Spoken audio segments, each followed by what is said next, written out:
Bienvenue sur Prends les rênes, le podcast qui explore l'art de prendre sa place. Je suis Élodie Serpe, ancienne officier de marine devenue équicoach spécialisée dans le leadership naturel.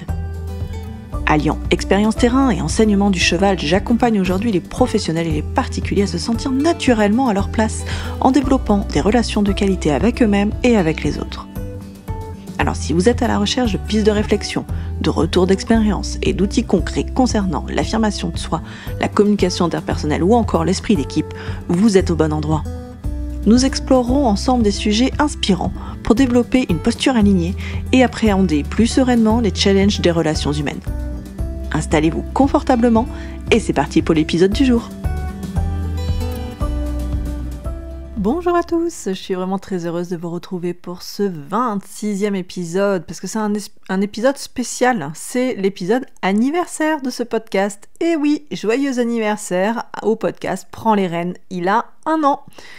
1 an que je vous enregistre un podcast quasiment tous les 15 jours, de temps en temps il y a des petits ratés que je vous explique d'ailleurs en toute transparence, et je vous prépare tous les 15 jours un épisode sur le leadership, le positionnement, la relation à soi, la communication interpersonnelle, la relation à l'autre, la résilience aussi, tout ce qui fait qu'on arrive peu à peu à se positionner avec assurance, confiance, mais aussi avec une certaine souplesse. Voilà, 1 an que j'ai décidé donc de franchir le pas et de lancer officiellement le podcast. 1 an que j'ai osé appuyer, vous savez, sur le bouton là, mettre en ligne. Ben voilà, 1 an. Donc cet épisode d'anniversaire, il est tout à fait approprié pour parler de cette capacité à oser.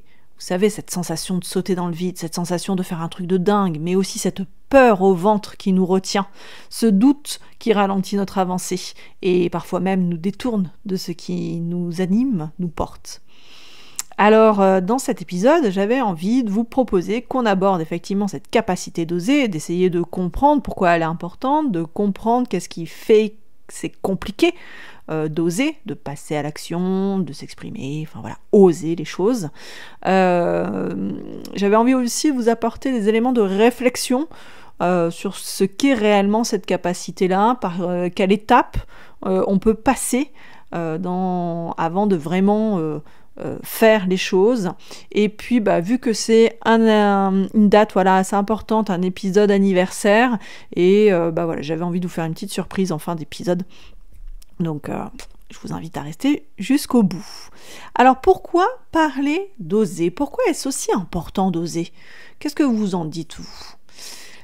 Moi, je pense foncièrement que c'est la clé de toute évolution, et d'évolution personnelle ou professionnelle. Parce que si on n'ose pas, on stagne.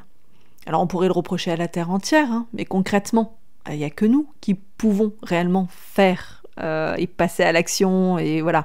Donc, je vais vous prendre un exemple pour que ce soit un peu plus parlant. Quand on se forme, quand on se fait accompagner, c'est bien notre investissement personnel qui va faire qu'on va pouvoir capitaliser sur ce qu'on est en train d'apprendre. C'est notre capacité à passer à l'action nous-mêmes qui fera la différence. Votre coach, votre formateur ne pourra pas le faire à votre place. Donc pour avoir une transformation, pour évoluer, pour aller vers ce que l'on n'a pas encore, ou ce qu'on a envie de devenir, à un moment, on sort un petit peu de ce qu'on sait faire de tous les jours, de ce qui est facile. Et on va aller se confronter à des craintes, des doutes, des croyances, des peurs. Mais il est important de se rappeler que oser, c'est vraiment la clé pour aller vers ce qui nous anime, pour atteindre nos objectifs. Devenir ce qu'on a envie de devenir, oser faire, oser prendre une décision, oser s'exprimer, c'est se donner le droit d'exister.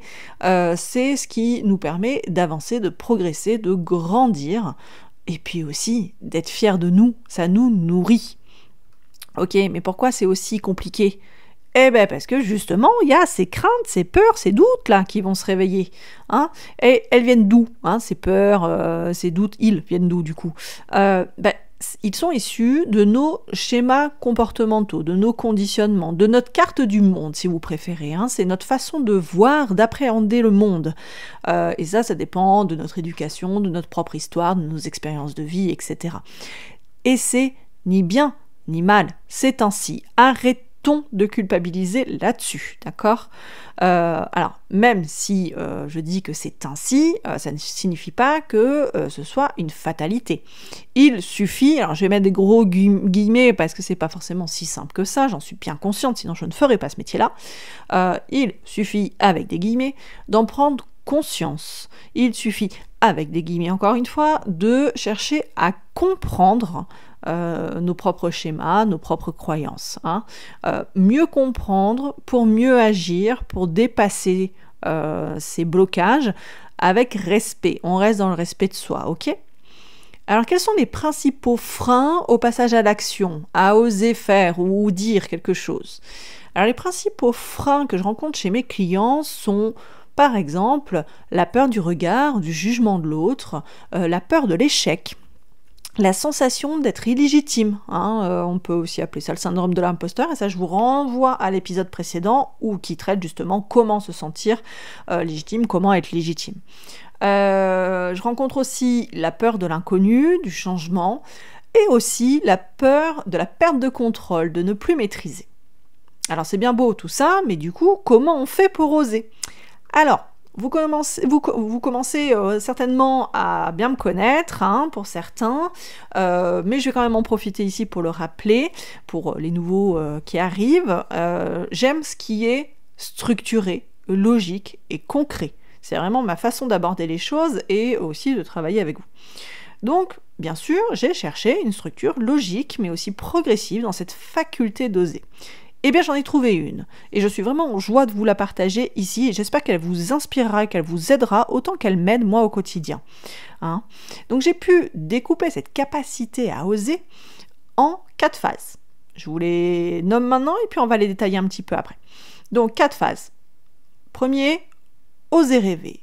Deuxième, oser commencer. 3, oser se lancer. 4, oser s'adapter. Rêver, commencer, lancer, s'adapter. Allez, on y va pour détailler un petit peu. Alors, 1. Oser rêver, c'est le stade du rêve, c'est donner de l'espace à ses ambitions, c'est le moment où tout commence, où on laisse son imagination explorer toutes les possibilités. Vous savez, quand votre esprit semble partir bien loin, ça me le fait souvent en voiture quand je suis passager, bien évidemment. Donc, dans ces moments, on va visualiser ce rêve, on peut même le décrire, et on va même pouvoir le ressentir. Alors le risque à ce moment-là, c'est de se censurer. Oh là là, mais à quoi je pense ? Mais je suis complètement folle, mais non, mais je peux pas imaginer ça. Mais si, c'est un rêve, ah là là, ça fait de mal à personne, autorisez-vous à rêver. Et finalement, cette étape, elle est fondamentale. Pourquoi ? Parce qu'elle va venir vous permettre... C'était pas français ce que j'ai fait. Hop, je recommence. Cette étape est fondamentale. Pourquoi ? Parce qu'elle va vous permettre d'identifier ce qui vous fait vibrer. Ces rêves-là, petit à petit, par rapport à ce que vous allez ressentir, vous allez pouvoir vous connecter à votre pourquoi, à vos envies, vos besoins profonds. Et ces rêves, en plus, une fois qu'on a réussi à connecter à ça, ils vont venir nourrir notre conviction et notre motivation. C'est à ça qu'on va se raccrocher au fur et à mesure du temps pour pouvoir avancer, pour pouvoir être résilient, pour pouvoir faire face aux éventuels imprévus, quand ça se passe pas comme prévu. Voilà. Si je n'avais jamais rêvé, clairement, je n'aurais jamais fait la carrière que j'ai faite en tant qu'officier de marine, j'aurais jamais participé à la création d'un centre équestre, je n'aurais jamais sauté en parachute, je ne serais jamais devenue Wikicoach, et bien sûr, je n'aurais jamais lancé ce podcast et tenu 1 an. Mais alors attention, ne me faites pas dire ce que je n'ai pas dit. Ces rêves vont forcément passer, bien évidemment, dans la moulinette de la réalité. Et on y vient. Retenez juste que le rêve est vraiment la première étape de l'action. On passe à la phase 2, qui est la phase « oser commencer ». On est là dans le stade de l'idée. On va sortir du flou, on va commencer à passer dans le concret. C'est la phase où on a un peu cette sensation où on va tirer un fil d'une pelote. Vous savez, au début, on a vous savez, les pelotes de laine ou peut-être même des bobines de fil, ça a dû déjà vous le faire pour certains. Vous essayez de tirer, vous n'avez pas le premier bout, vous savez pas où il est. Alors vous tirez un peu à droite, à gauche, et puis hop, au bout d'un moment, on arrive à trouver le bon fil et ça se déroule. Et bien on en est là, on en est sur cette phase où on va tirer le premier fil. Le moment où on va explorer, on va collecter des informations et puis ça va clarifier encore nos envies.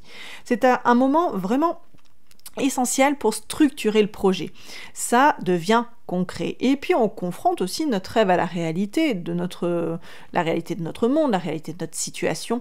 On va chercher à comprendre comment on peut faire concrètement, réellement. On va identifier peut-être des plans d'action, on griffonne, on réfléchit. C'est une grosse phase de préparation. Et ça reste aussi encore secret, vous voyez, c'est pas encore exposé au monde. Le risque ici, dans cette phase-là, j'en ai identifié 2. Le premier risque, c'est le risque de la désillusion.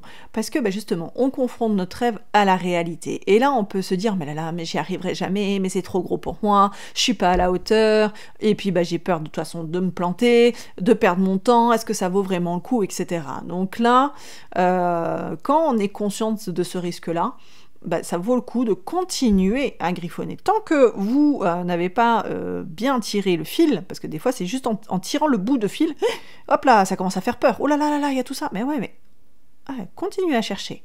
Ne désespérez pas. Et puis quand il y a toujours des solutions. Deuxième risque que j'ai pu identifier aussi, c'est le risque de rester bloqué dans cette phase. Pourquoi ? Parce qu'elle nourrit notre besoin de maîtriser. Et elle le nourrit à la perfection, parce qu'on sait l'étape qui nous attend, là, juste après. Donc finalement, on se dit, dans l'étape de préparation, c'est pas mal. Et puis, qu'est-ce qu'on attend réellement pour passer à l'étape 3 ? Je rappelle, qui est oser se lancer. Qu'est-ce qu'on va attendre pour passer à cette étape-là ? On va attendre d'être prêt, bien sûr, et puis on va attendre le bon moment, bien évidemment. Moi par exemple au podcast, j'étais jamais assez prête, je maîtrisais pas encore tout, ou encore j'attends le bon moment, la bonne date pour le lancer, non, septembre, je sais pas si c'est une bonne idée, plutôt janvier, non, je sais pas, bon, voilà, vous voyez un petit peu l'ambiance ? Voilà. Donc, on était sur la phase 2, oser commencer, le stade de l'idée. On était d'abord oser rêver, le stade du rêve, ici oser commencer, le stade de l'idée. 3. Oser se lancer, c'est le stade du grand saut. On transforme l'idée en réalité.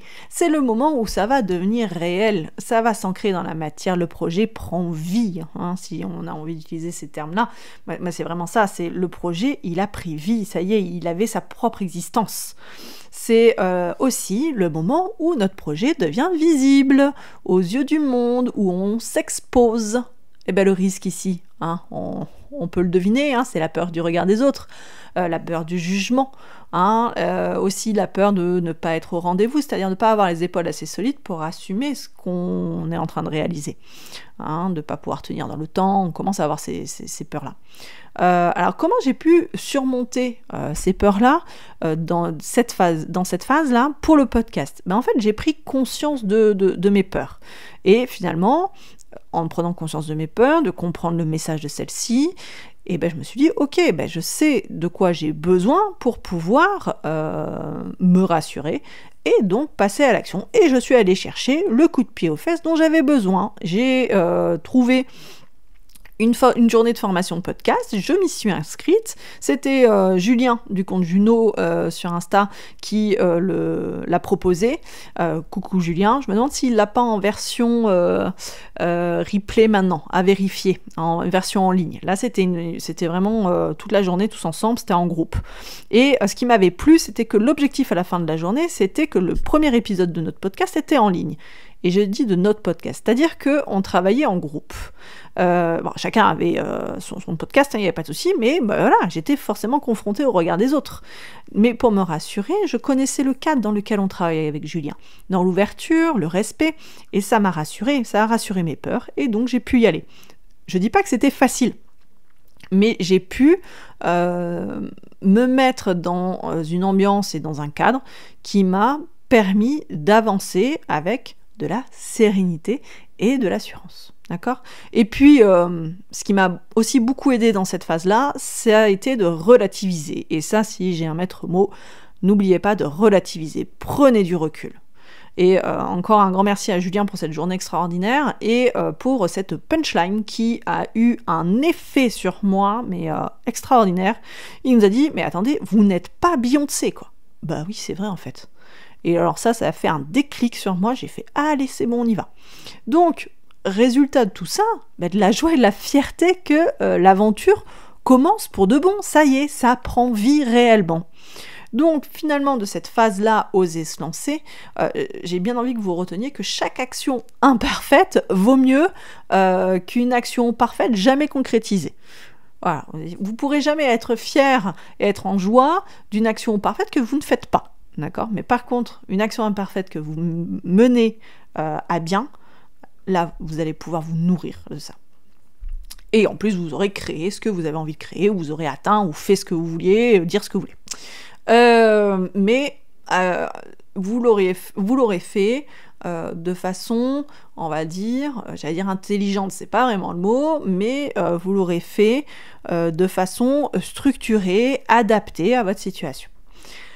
Donc on en était à oser se lancer sur la phase 3, donc on a vu le rêve, l'idée, la réalité, la naissance du projet, et le 4 c'est oser s'adapter, c'est-à-dire trouver son équilibre, réduire peu à peu l'incertitude. C'est une phase où on va apprendre à ajuster. On continue en permanence à grandir, on va continuer à s'adapter, progresser, et puis on va être de plus en plus à l'aise. De toute façon, je ne le répéterai jamais assez, c'est en faisant qu'on apprend. Et on va aussi petit à petit apprendre à de mieux en mieux gérer l'imprévu. On va aussi se faire des bons retours d'expérience, des retours d'expérience pertinents pour modifier ce qui ne fonctionne pas. Alors le risque ici, c'est quoi ? C'est de prendre tout incident de parcours, toute modification de route, de process, pour un échec. Et si on changeait juste de point de vue, si au lieu de voir un échec, on pouvait y voir une leçon. Je sais que moi, ce changement de point de vue-là m'a beaucoup aidé. Donc, oser s'adapter, c'est avancer avec agilité, avec souplesse. C'est accepter d'apprendre en permanence. Ok, donc là, on comprend mieux le mécanisme de cette capacité à oser. Mais comment ça se travaille vraiment, concrètement ? Comment on peut faire pour, ok, j'ai pris conscience de tout ça, et maintenant, comment je fais ? Alors, comme je vous disais au tout début, on apprend à mieux se connaître, on apprend à mieux se comprendre, et on va aussi aller chercher ce dont on a besoin. Si on a besoin d'aide, on va la chercher. Si on a besoin de formation, on va se former. Si on a besoin d'un peu de temps, on prend notre temps aussi. Voilà, mais il faut juste que ce soit équilibré. Et bien sûr, l'Equi-Coaching est un formidable, oui, je vais utiliser ce mot-là, est un formidable révélateur de notre capacité à oser. En fait, quand vous êtes face au cheval, on apprend en fait au début à oser rêver. Pourquoi ? Parce que on va aller chercher cette conviction profonde. Le cheval va aller capter notre intention. Et si notre vision est floue, si elle est bridée par la peur, si on hésite, si entre ce qu'on a à l'intérieur et ce qu'on transmet dans nos mouvements, par exemple on peut avoir un corps soi-disant hyper affirmé, etc., mais à l'intérieur on n'est absolument pas sûr, on a peur, etc., le cheval va le sentir et il va hésiter à rentrer en interaction avec nous, voire il ne rentrera pas en interaction avec nous. Ensuite, il nous pousse, le cheval, il nous pousse à oser commencer. Parce que rien ne se passe tant qu'on ne fait pas un premier pas. Même si il est, on va dire, j'allais dire incertain. Oui et non, c'est pas incertain, mais même s'il n'est pas parfait, même s'il n'est pas pile poil, même si on s'en fiche, faire quelque chose. Pour avancer, pour aller plus loin après, c'est vraiment se lancer. S'engager pleinement dans l'action et finalement assumer sa posture avec clarté. Le cheval nous enseigne après l'art de l'adaptation, puisqu'il répond en temps réel à notre énergie, à notre comportement.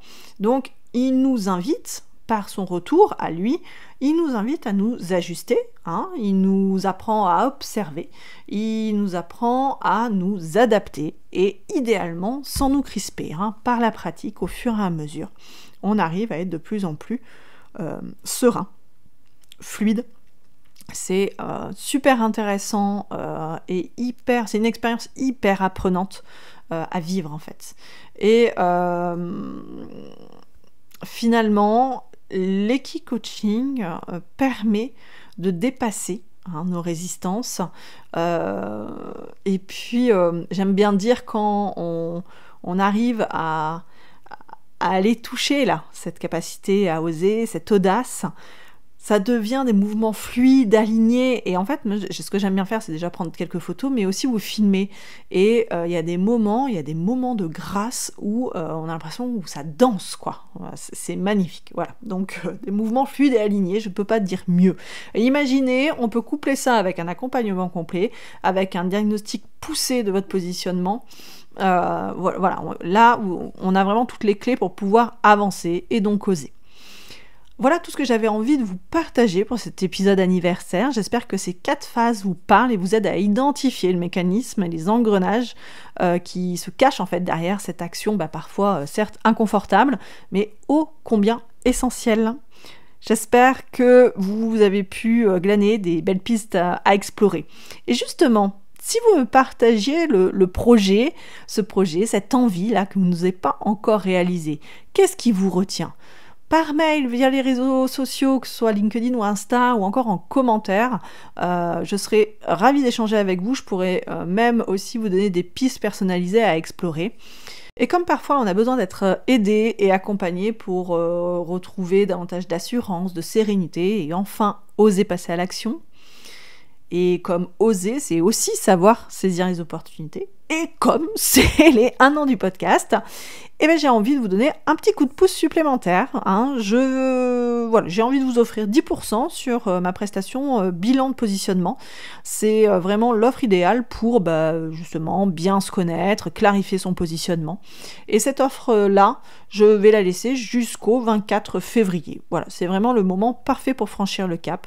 Donc je ne mets pas là de suite un code, mais il suffira juste de me le dire quand vous prenez contact. Voilà, je vous mets de toute façon le lien de l'offre en description. Je vous invite donc à me contacter pour tout renseignement et toute question. Et n'hésitez pas à me préciser que on est dans les 10% et que de toute façon, vu que j'ai retenu la date du 24 février, je n'hésiterai pas aussi à vous le rappeler. Je vous remets le lien là, de l'offre en description, comme ça vous pouvez aller voir un petit peu en détail cette offre. N'hésitez pas, bien sûr, à me poser toutes vos questions. Voilà. Il ne me reste plus qu'à vous souhaiter une bonne journée ou une bonne soirée selon quand vous écoutez cet épisode. Je vous dis à très vite pour un prochain épisode. Prenez bien soin de vous. Ciao! Nous voici à la fin de cet épisode. Un grand merci pour votre écoute. Envie de réagir au sujet du jour, de soutenir le podcast ou encore de ne pas rater les prochains épisodes ? Je vous invite à vous abonner et à laisser 5 belles étoiles ou bien un commentaire sur Spotify ou Apple Podcast.